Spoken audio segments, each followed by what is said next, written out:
Hey guys, I just finished a new build and I wanted to give you guys a look at it. So here it is. Boom. This is the Sybil frame from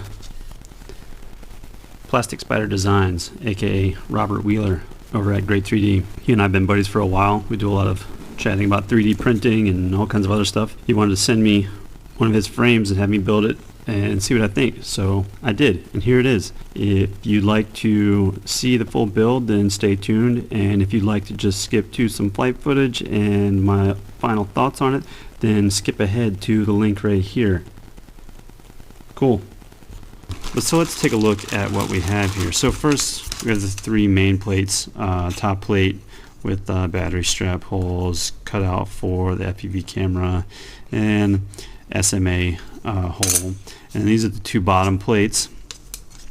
Like I said, you have, so in the middle you have your holes for the flight controller, and then these middle holes can be used probably for a number of things, but mostly if you're using a HS 1177 or something similar with the metal bracket, then you know these holes would be good for mounting that.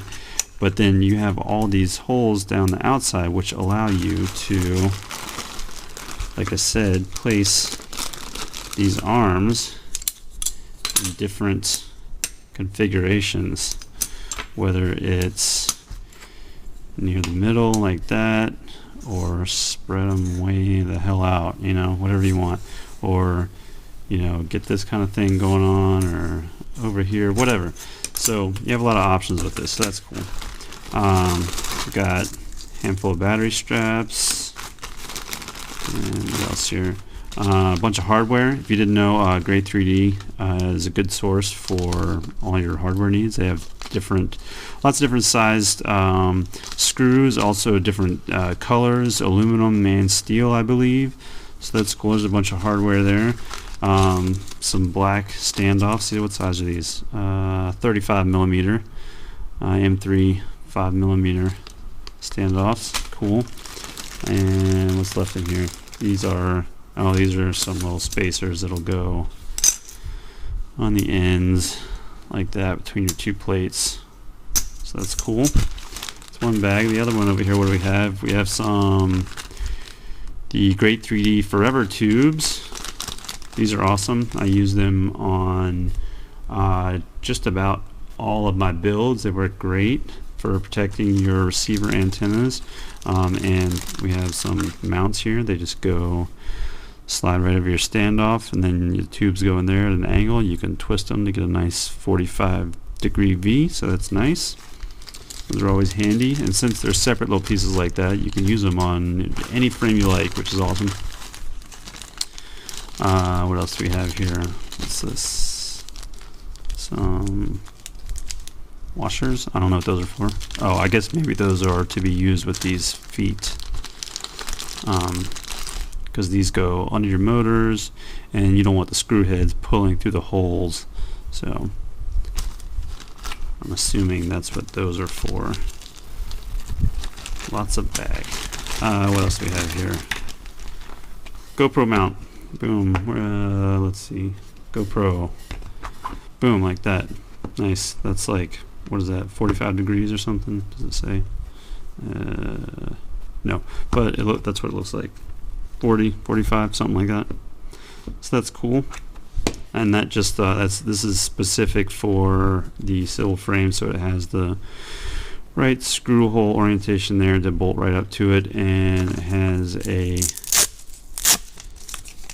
slot here for your strap, which fits perfectly. So that's nice, but it's kind of meant to be used with a strap that has like the layer lens style lens protection, but this doesn't, so whatever. That's cool.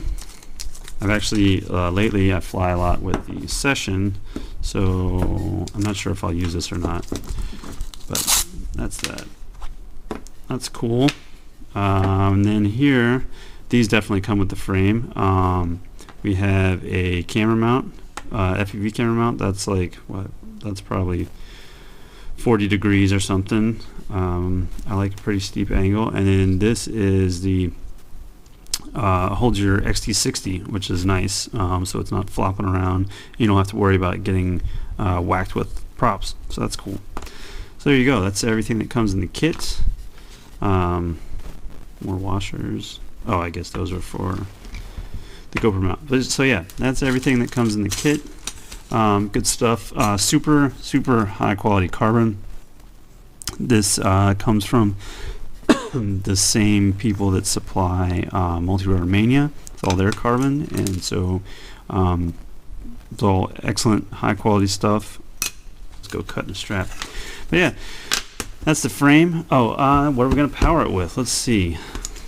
We have the Emax Red Bottom DYS XM20 ESCs, Red Rotor OSD PDB, SP Racing F3 board. That's our setup, so let's get to work. Frame assembly. So first thing I did was open up all my hardware bags and dumped them here into my little tray here. Got all my hardware there, all my frame bits laid out here. So let's get to it. Robert mentioned that if you set this up such that the arms are not at the innermost set of holes, but the next one's out like this, and that will give us the same motor layout as the Impulse RC Alien. So that is what we're going to do. So I usually like to get this stack off the plate just enough so that I can wedge my receiver under it. Alright, we had to get that out of the way because once it's sandwiched together, you won't have any access to those spots. So, okay, that's done. Now, for bolting up the bottom,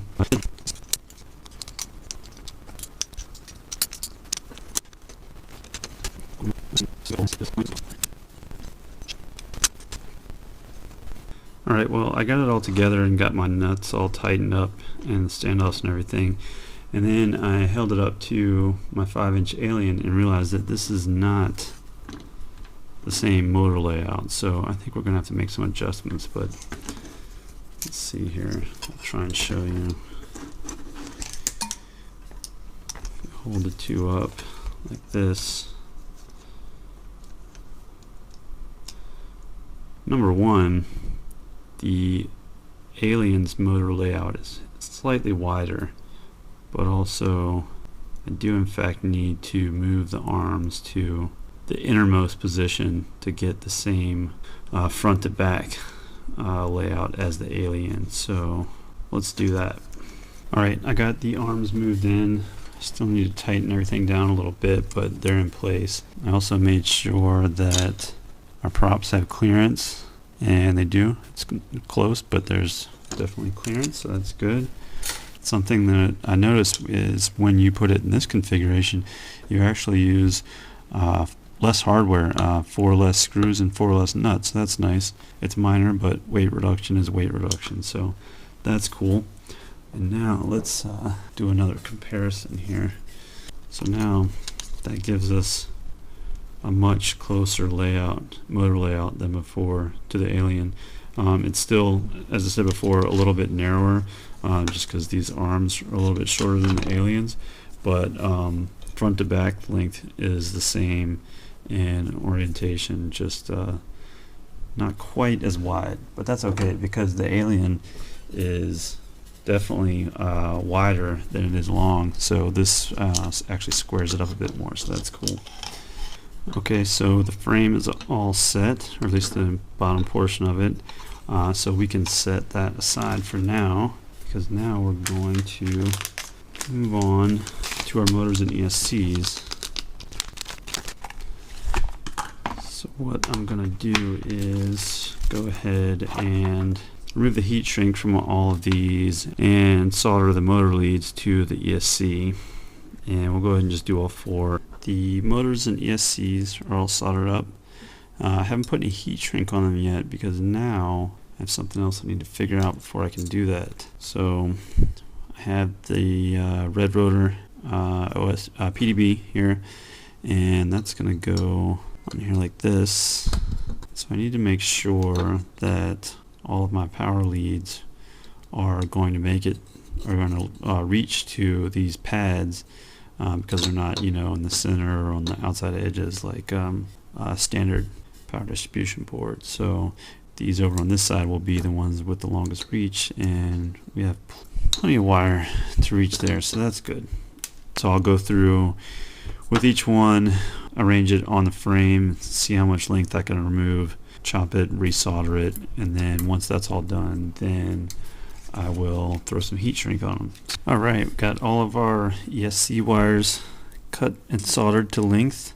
When I was doing them, I went ahead and put numbers on all of them so I know what goes where, since the signal lead lengths vary a little bit. So 1, 2, 3, and 4. So those are all right. Everything's the right length and heat shrinked up. I actually put this heat shrink that I have is, it's not the thinnest, but it's not the thickest either.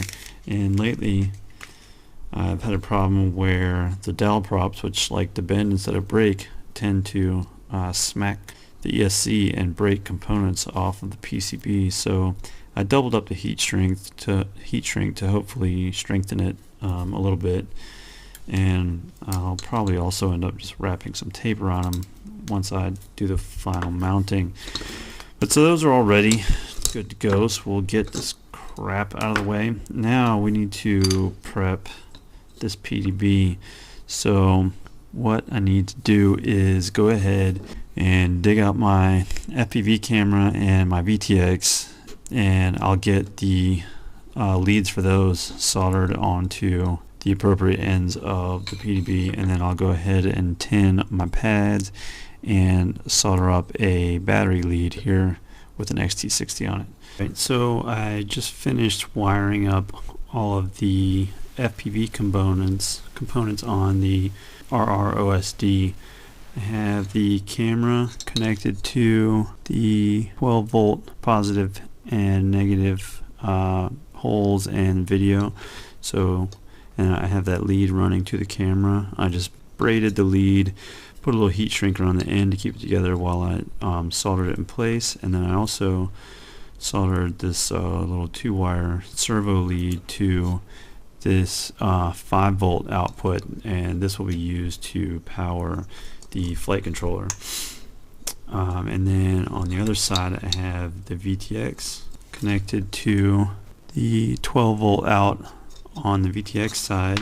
Again, same setup there. I braided the lead and put a little heat shrink around it, and on both of these I added some hot glue just to keep the wires from breaking from movement when, you know, flying or crashing or whatever, stress from getting wiggled around, vibration, etc. Soldered on the battery lead, and so that should all be in good shape. We can go ahead and test that now. Actually, I have my little box here that I rigged up with a FR632. Right there, we need to put an antenna on our VTX, like so. Just power it up. There's our video. Sweet. Everything appears to be working correctly. So now I just need to install all of my motors and ESCs. So I'll just bolt all those into place and then solder the power leads in place. Okay, so we have all the motors bolted on, and all of the ESCs, the power leads, are soldered to the PDB. But so all that stuff's in place, and now it's time to move on to the flight controller.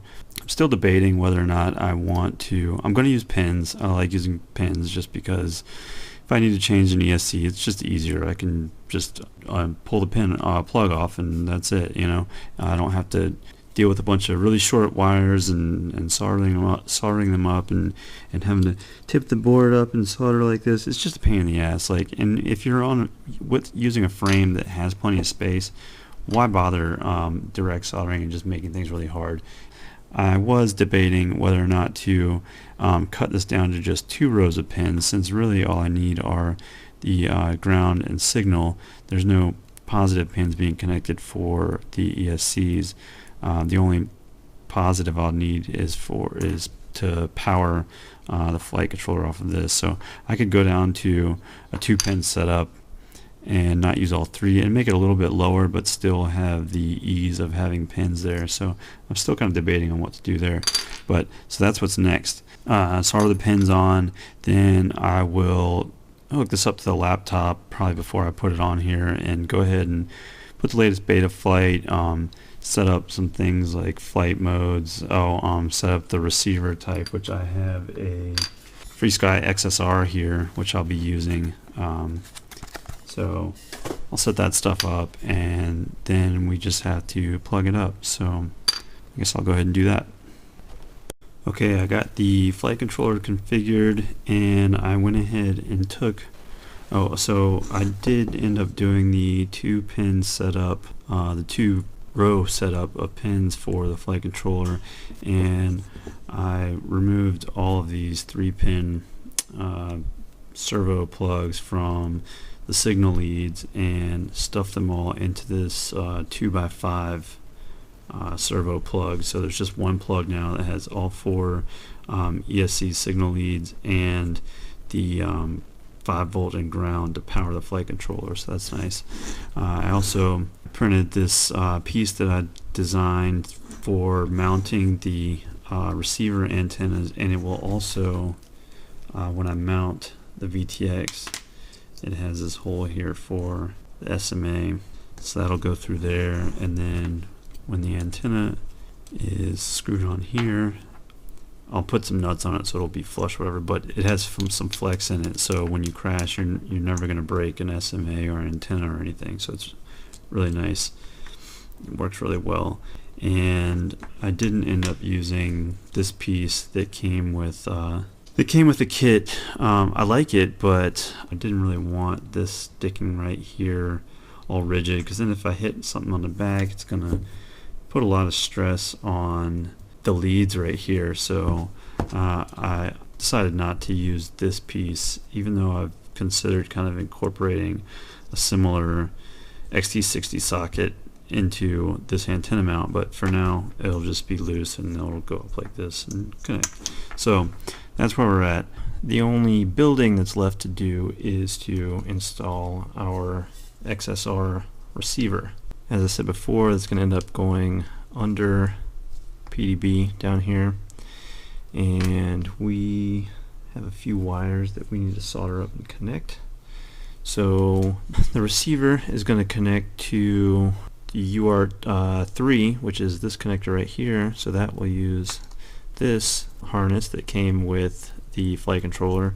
I already pulled out all the other, let's see, this is like a 8-pin connector. I pulled out the other 5 pins because I don't need those. I just need these 3, ground, 5-volt, and signal. So yeah, that'll go in there, and that needs to run to this, which that is this connector that came with the receiver. This is ground, voltage. This is the yellow is the smart port, and then white is the signal. So these 3 will need to connect to these 3, and that will connect to UART3, and the smart port needs to connect to this connector, which will go into the UART2 for our telemetry.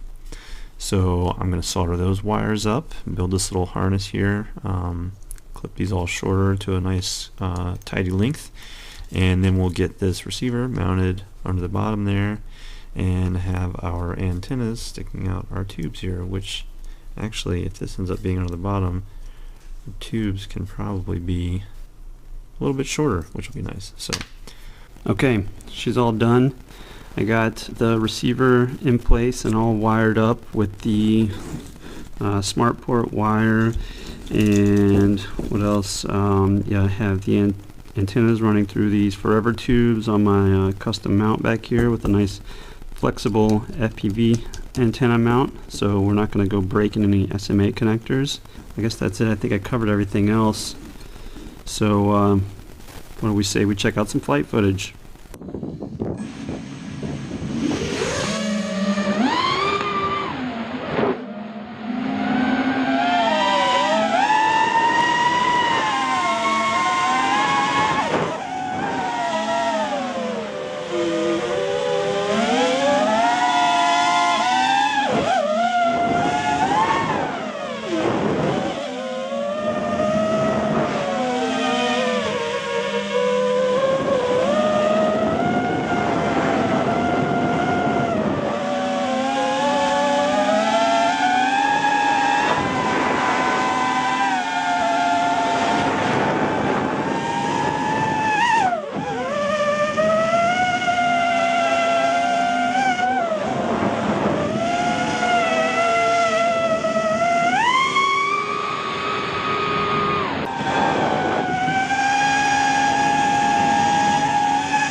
So there you go.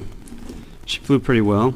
In fact, the thing was like a bat out of hell, to be honest. There's some things I like and some things that I'm not so happy about, but overall I'm pretty happy with this frame, especially given the fact that it's $45, I think. I mean, you can't beat that. In fact, now that we have it all together, let's take a look at what this thing weighs. 366 grams, and let's with the SMC 1300 we have 520, and with a session and a mount 613. So that's not bad. Not the lightest, but not the heaviest either. So my first thought, when Robert offered to send me one of these frames, he asked me what angle I would like the camera at, and I generally have all of my quads with a pretty steep angle. I mean, that's my alien right there, and you can tell that's one notch from all the way back, so that's pretty aggressive, I'd say. So I told him, I think I told him 45. That's what this looks like, and I mean, you can see the lens is right up against that top plate. But let me tell you, when I tried to fly this damn thing, good lord, like there's two speeds, 0 and balls to the wall, because pretty much in order to see, you're at this angle and just booking. So I think looking back, I probably would go with a slightly less angle, or I always run with 2.8 millimeter lenses, and I'm thinking I need to try 2.5s, because with 2.5 I might actually be able to see the ground a little bit when I'm, you know, closer to level. Another thought with this style of frame, where, you know, the arms are movable or whatever, bolted on, as opposed to a monoplate design, you have to be careful, at least with this one, especially in this layout with the arms all the way towards the middle, that in a crash there's potential for your arms to move and your props to touch. So I crashed it one time, and then I could hear them touching after that, so I had to go out in the field and grab it and pull them apart like that, and then there's plenty of clearance. So, you know, if you run them in this really close configuration, make sure you clamp them down really good and tight and have them pulled all the way apart so that you have that clearance. Beyond that, like, I like this frame. I told Robert that I wasn't super excited about this frame initially, just because it's not like the sexiest frame. It's super plain, kind of boxy, whatever. You know, I wasn't sure if the movable arms was just kind of a gimmick or what, but I could see how that would be useful now. Like I mentioned earlier, that if you wanted to shift the weight of the quad, you can, you know, move the arms back and forth. Like, I don't think you'd ever want to run it with the arms spread all the way out, but I like it. Like I said, it's super simple. There's tons of room for everything. You can kind of mount stuff wherever you want. There aren't a bunch of like stupid cutouts that make the frame weak. You know, it has some to lighten things up and give you access, but it's good. I like it. And again, when you consider the price, you really can't complain at all. 45 bucks, and then you know what, 10 bucks or something like that for the extra parts. But I like it. It was fast. It flew great. I was flying on default PIDs with the latest beta flight, and no problems at all. So there you go. That is the Sybil from Plastic Spider Designs at Great3D.com. If you like it, go check them out. Pick one up. It's super cheap. Build it. Have fun. Fly it. There you go. Later.